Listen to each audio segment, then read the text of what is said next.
presented by Shiv Sona Music. Mukesh बाबू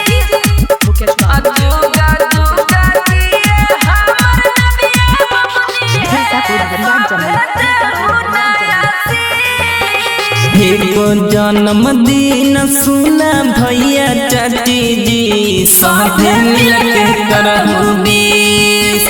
एको जन्मदिन सुना भैया चाची जी साथे मिलके करहु बीस। अजुगा जुगा दिए हमर नबिया बबुनी है साथे देहु नया शीश। अजुगा जुगा दिए हमर नबिया बबुनी है साथे देहु नया शीश। एको जन्मदिन सुना भैया चाची जी साथे मिलके करहु बीस। एको जन्मदिन सुना भैया चाची जी साथे मिलके करहु बीस। अजुगा जुगा दिए हमर नबिया बबुनी है साथे देहु नया शीश। अजुगा जुगा दिए हमर नबिया बबुनी है साथे देहु नया शीश।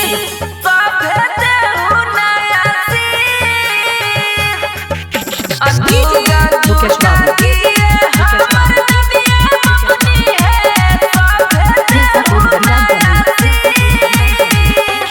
नचबै गई बहिनी जे पर मिली जुली के केहू करतै ना मिस। नचबै गई बहिनी जे पर मिली जुली के केहू करतै ना मिस।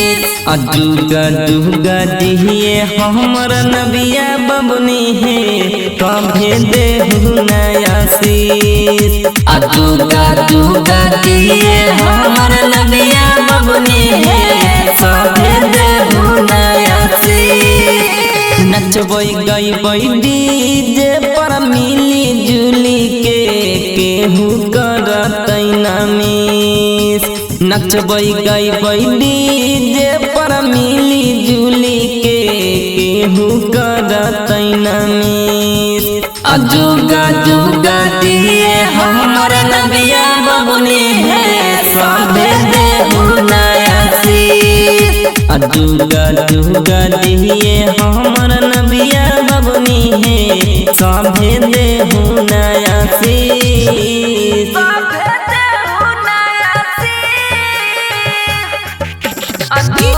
मुकेश बाबू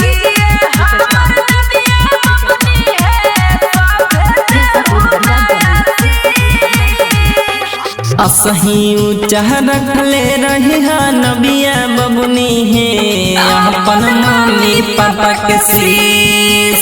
असही ऊँचा रखले रही नबिया बबुनी है अपन मम्मी पापा के शीश। अजुगा जुगा दिए हमर नबिया बबुनी है साथे देहु नया शीश।